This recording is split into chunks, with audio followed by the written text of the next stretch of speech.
Hello, I'm Dr. Adam, a urologist with over 25 years of experience helping men live healthier, stronger, and more confident lives, especially after 60. Every week, I share real advice, surprising science, and personal stories from my patients, because it's time we talk openly about men's health without fear or shame. What I'm about to share may surprise you, but it could change the way you take care of your body, your mind, and your manhood. Let's get started. He doesn't talk about it. Not to his friends, not to his doctor, not even to himself. Really, there's just this silence, a growing, heavy silence each time he finds himself alone in the bathroom mirror, trying to look past the softened jawline, the faded edges of muscle, the way his skin drapes looser over his frame. He remembers the man he was at 35, the mornings of unrelenting energy, the pull of testosterone like a current under his skin. Back then, he didn't think twice. Sex was simple. Desire was an animal that lived right beneath the surface, waiting to leap. But now it's different. He wakes up, and the room is still. His body is still. Something that once roared has quieted, and he doesn't know how to bring it back. No one warned him that the real weight of aging wouldn't be the aching knees or the thinning hair. It would be the erosion of a sense of potency, of presence. A kind of slow invisibility creeping in, not just in the eyes of others, but in his own. In youth, a man's body feels like a weapon, sharp and reliable. After 60, it becomes something he has to negotiate with. He doesn't feel broken exactly, but things no longer respond the way they used to.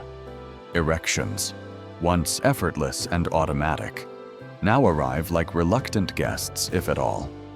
His partner doesn't mention it, not out loud, but her eyes dart away when things falter.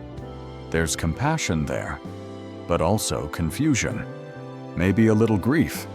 He feels it too. He starts wondering when it really began. Not just the change in his body, but the quiet shame. Maybe it was after that first night he couldn't stay hard, or the second, or the fifth.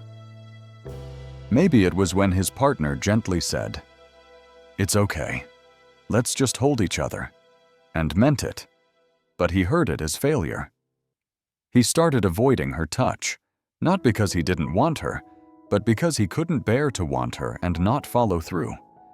The mind is cruel like that. It turns a moment of softness into a permanent stain. One misfire becomes a fear. The fear becomes a pattern. And the pattern becomes a story he starts telling himself in the dark. You're not a man anymore. You're disappearing. He knows, rationally, that testosterone declines with age, that blood flow reduces, that hormonal shifts happen. He's read the articles, maybe even bookmarked a few strange supplements, but no amount of reading prepares him for the emotional truth of it, that arousal is no longer spontaneous, that the fire needs coaxing, that sometimes, even when the mind is willing, the body just doesn't follow. And it's not just about sex. It's about connection, confidence, that primal feeling of being wanted and wanting, of being capable, desired, powerful. Those things were never just physical. They were spiritual. They were identity. And now that they flicker, he's left asking, who am I without this? He scrolls late at night, past the fitness ads, past the wrinkled gray-haired models laughing over wine, pretending life over 60 is just retirement and beach walks. He finds forums, anonymous voices whispering the same fears. Anyone else just not feel like a man anymore? What do you do when she wants it, and you just can't? Is this normal? The answers are half science, half desperation. Some talk of pills, some of shame, some of resignation. And for a moment, he doesn't feel so alone. But that moment passes when the screen goes dark and the room returns to its silence. The real question remains: how do I live in this body? Now, he begins to remember things differently. Past lovers, the thrill of early sex, the confidence of walking into a room and knowing he was in his prime. Now, he hesitates. His clothes don't hang the same. The mirror feels like a witness to things lost. And yet, the hunger is still there. Buried, maybe. Muted, but alive. He still craves touch, not just sex, but closeness, connection, skin against skin. The gentle affirmation that he is seen, felt, wanted. But reaching for it now feels like an act of courage. Vulnerability has taken the place of swagger, and he's not sure how to show up in that new role. He wonders what his partner feels. Does she miss the man he was, or has she simply adapted to this quieter season? He wants to ask, but shame binds his tongue. Aging men are taught to endure, not to confess. They are taught that sex is performance, not intimacy. That real men don't struggle, they push through. But how do you push through when your own body is no longer following orders? How do you confront a decline that touches not just your flesh, but your sense of self? The world doesn't make space for this kind of reckoning. There are no mainstream narratives about male sexual vulnerability after 60. No movies that show the fumbling, the grief, the longing to reclaim something intangible. Everything is either erectile dysfunction ads with smiling couples in bathtubs, or silence. He is left somewhere in between, not broken, but not whole either, just drifting, a little less certain, a little more afraid. But there's a whisper inside him, not loud, not urgent, just a quiet, stubborn voice that says there must be more, that maybe this isn't the end, but the beginning of a different kind of manhood, one not built on dominance, but depth, one where touch means more, not less, where arousal is not assumed, but cultivated, not just in the body, but in the mind, the heart, the soul. He remembers something he once read about acupressure points, Taoist practices, breathwork, and energy flow. He dismissed it at the time, chalked it up to New Age nonsense. But now, in the stillness of his bedroom, he wonders, not out of desperation, but out of a quiet hope. What if the path back to himself isn't linear? What if it's not about reclaiming who he was, but becoming something deeper? The truth is, no pill can touch the loneliness of a man who has lost connection to his own desire.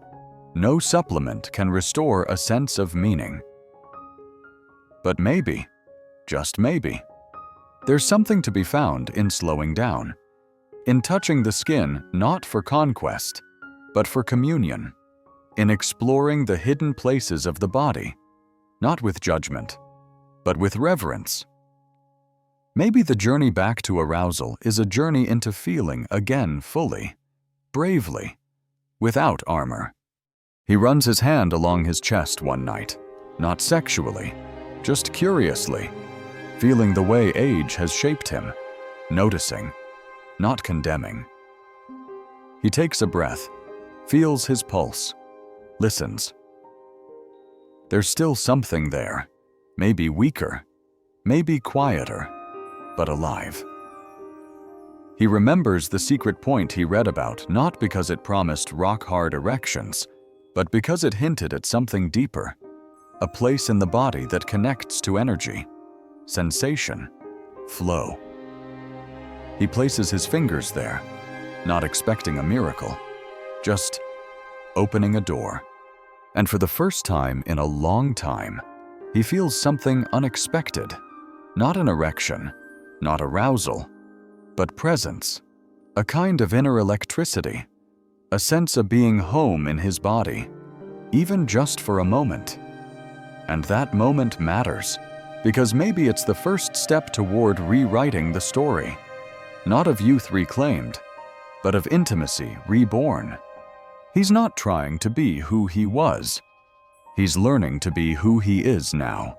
In this body, in this season, with this skin. And maybe, just maybe, that's the beginning of something sacred. There's a loneliness that lives in the quiet moments, not the kind that comes from being physically alone, but the kind that grows when you no longer feel seen. A man over 60 can be surrounded by family, friends, a partner who loves him, and still feel invisible. Not because they don't care, but because there are parts of him even he no longer dares to face.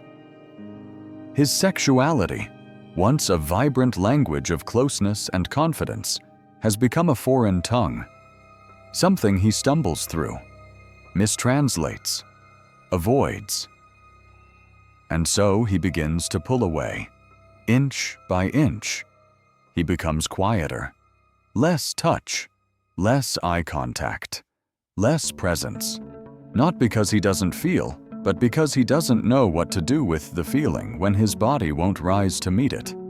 There is a moment it comes in different forms for every man when the inner scaffolding begins to crack. Maybe it's another failed attempt at intimacy. The look in his partner's eyes. Not anger, not even disappointment. Just that soft, unbearable kindness. The kind that says, "I miss you." And he wants to shout back, "I miss me too." But the words don't come. Shame swells in the silence. It's not loud, not dramatic. It doesn't announce itself. It's more like a fog, slowly clouding his sense of worth.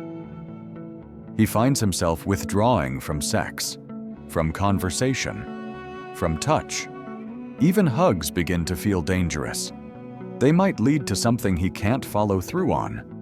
So he avoids, and then he apologizes for the avoidance, and then he apologizes for apologizing.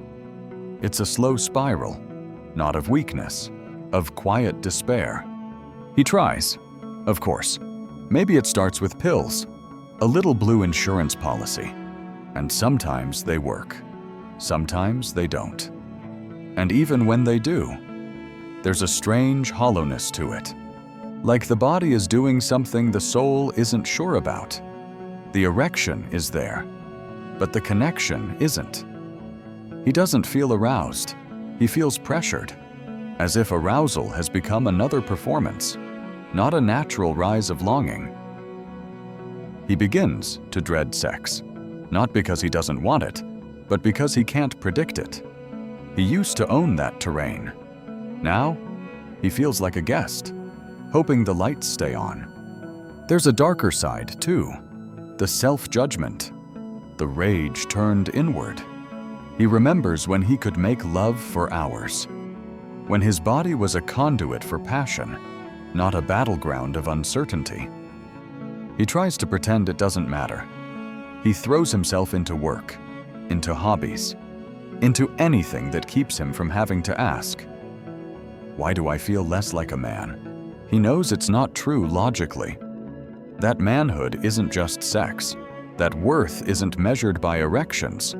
But logic doesn't comfort him at 2 a.m. when his partner lies beside him, breathing softly, and he feels worlds away. Sometimes he masturbates just to check, just to make sure the machinery still works. But even then, it feels mechanical, detached, like testing a broken radio, hoping for a familiar signal. When nothing comes, he feels it in his chest, that ache of disconnection, not just from his partner, from himself, from the fire that once burned so easily. That ache is heavier than any physical pain because it whispers the lie, You're done. This part of you is over.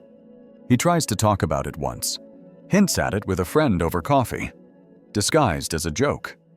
Guess the old guy isn't as reliable as he used to be. His friend laughs too loudly and quickly changes the subject. Men don't talk about these things. Not really. Vulnerability among aging men is still a taboo, wrapped in sarcasm, buried under silence. So he stops trying. He learns to keep it inside, where the shame festers unchecked.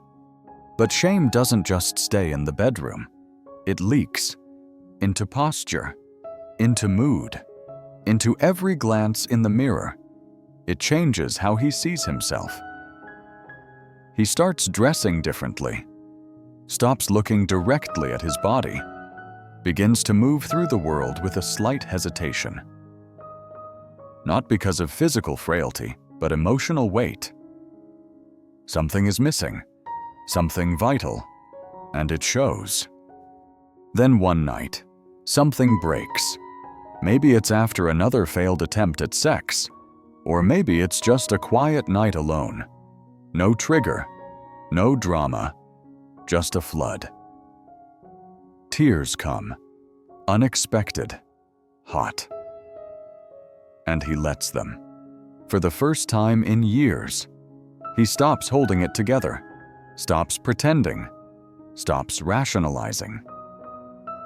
He allows himself to feel it all: the grief, the anger, the confusion, the humiliation. It pours out of him like a storm that's been building in the bones. And beneath it all, a question rises, soft and devastating. Am I still lovable like this? Not attractive, not functional, lovable. In this changed body, with this softer edge, with this fragility.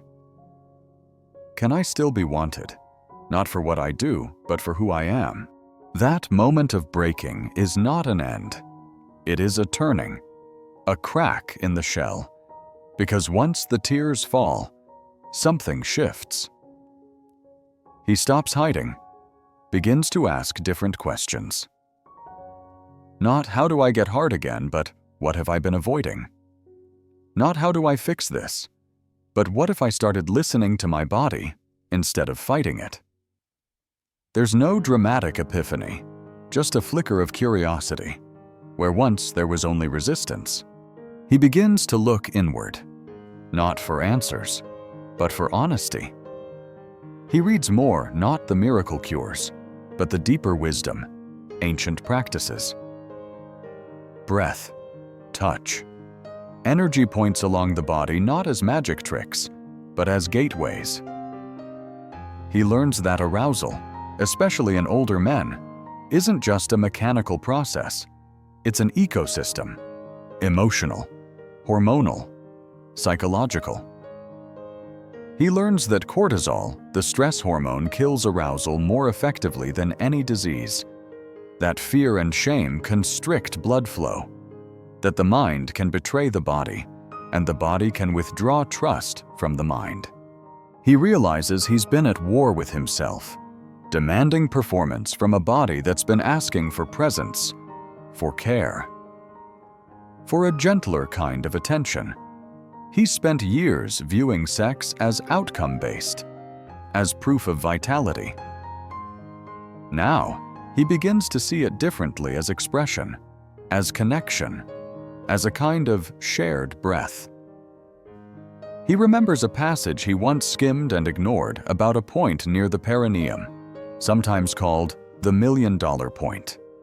The idea that pressing gently here can redirect energy, awaken circulation, anchor attention. It sounds strange, but not laughable. Not anymore. He tries it, not for the result, just for the experience. And in that slowness, something reawakens, not arousal, not exactly, but presence, a rootedness in the body that feels like truth. He begins touching himself differently, not to achieve, but to explore. He maps his body like unfamiliar terrain, not seeking to reclaim lost territory, but to discover new contours. He includes breath. He includes sound. He notices tension in his jaw, in his chest. He releases it, little by little. The body starts responding, not with hardness, not always, but with awareness, sensation, warmth, blood returning to forgotten places. He tells his partner, not everything, just a little, enough to let her in. She doesn't recoil. She softens. She touches his hand. There is no pressure, no expectation, just presence. And for the first time in a long while, he doesn't feel ashamed. He feels human. This is not the kind of story they write movies about. There's no montage of triumphant return to virility, no magic cure. But there is something real here, something honest. The beginning of intimacy not rooted in performance, but in courage. The courage to be seen in the places where you feel most afraid. To show up not as the man you were, but as the man you are aging, flawed, open. It's not a fall from grace. It's a fall into grace. And in that fall, something ancient and tender begins to rise. There's a strange kind of peace that follows the storm of shame, not a cheerful one, not relief, but a deep exhale, like the body finally admitting it's tired of pretending. And once a man stops pretending, something begins to rebuild, quietly, from beneath the ruins. It's not a resurrection of the man he once was. It's the emergence of a man he never fully knew. One who no longer ties his worth to the rigidity of his flesh, but to the openness of his heart. One who doesn't see softness as weakness, but as the raw material of connection. He no longer asks, "Am I broken?" but instead, "What can I become?" Now that I'm no longer hiding, he begins to slow down, not because he has no choice, but because he realizes that slowness holds its own kind of power. In the slowing down, he starts to feel again not just physically, but emotionally, spiritually. He notices the way his partner's breath changes when he touches her with presence, not urgency. He feels the warmth in his own chest when she looks at him without expectation. They begin to relearn each other, not as they were, but as they are now older, maybe, but also more forgiving, more curious, more willing to meet without masks. Intimacy begins to shift. The goal is no longer orgasm. It's connection. It's eye contact. It's skin on skin, with no agenda. He learns the language of subtlety, the way arousal builds not from friction alone, but from safety, from trust, from emotional attunement. He begins to understand that his body is not a machine. It is an instrument, and like any instrument, it needs tuning. Attention. Tenderness. He discovers that sometimes, an erection is not the beginning of sex, it is the result of being fully present, fully accepted, fully loved. There are still moments of struggle, nights when his body doesn't respond, times when doubt creeps in. But the difference now is that he doesn't run from it. He meets the moment with honesty, with breath, with compassion. He holds himself the way he always wished the world would hold him without judgment. He lets himself be loved even when he feels unsure. And slowly, something unexpected begins to happen. His body, sensing safety, begins to trust him again. Erections return, not with the force of youth, but with the grace of readiness. They come not when demanded, but when invited. He realizes that arousal is less about blood and more about attention. that the secret point he once tapped not just in his body, but in his awareness was never about unlocking a trick. It was about turning inward, about listening, about making space for energy to move freely again, about acknowledging that the fire never truly left. It just needed air. He starts touching his partner differently, not to seduce, to connect. He listens with his hands. He feels the way her body responds to his breath, his pace, his intention. They begin to co-create something new, a sexuality that honors their age, their wisdom, their scars. It is slower, sometimes quieter, but also deeper, more rooted. There are fewer fireworks, perhaps, but more warmth, more tenderness, a different kind of ecstasy, one that lingers long after the act is over. He learns that sexual rebirth is not about regaining lost function. It's about awakening dormant parts of the self, parts that got buried under decades of performance and pressure. He starts to move with reverence, not urgency. He begins to see sex as sacred not in some lofty spiritual abstraction, but in the tangible, human sense of presence. Two bodies choosing to meet, without armor, without scripts, just breath, just truth. There's a moment, one night, no special occasion, no drama, where he finds himself holding her, their bodies warm and unhurried. He feels his arousal rise, slowly, steadily, not because he's chasing it, but because he's there, fully. And as he enters her, he doesn't think about how hard he is or how long he'll last. He thinks about how connected he feels, how alive.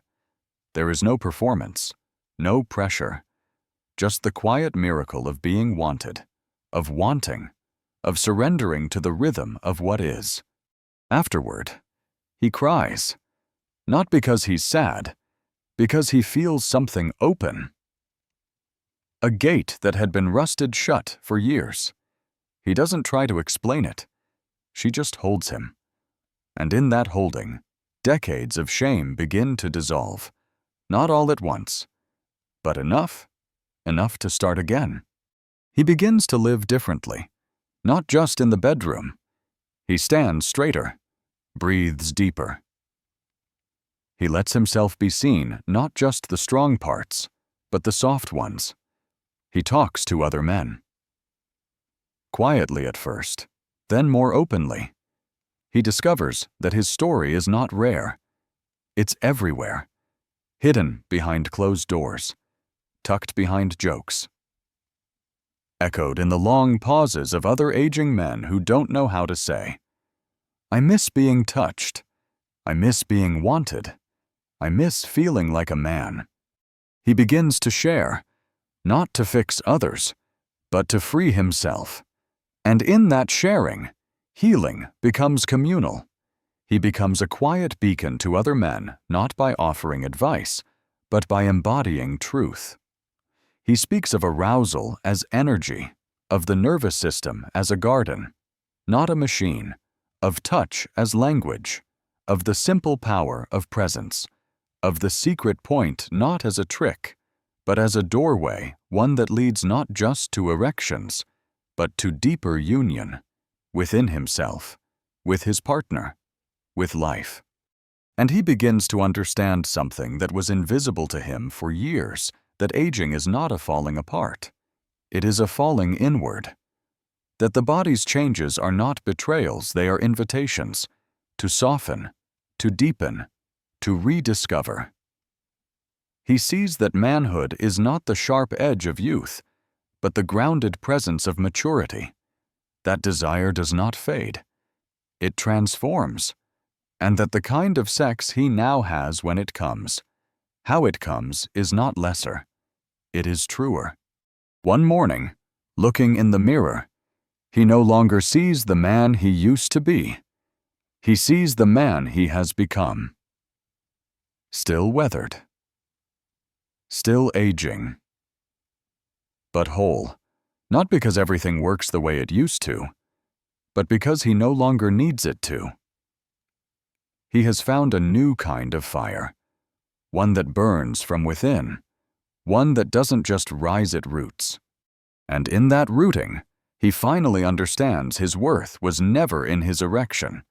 It was in his presence, his willingness to feel, to stay, to love, to rebuild, to begin again. This is not the end of his story.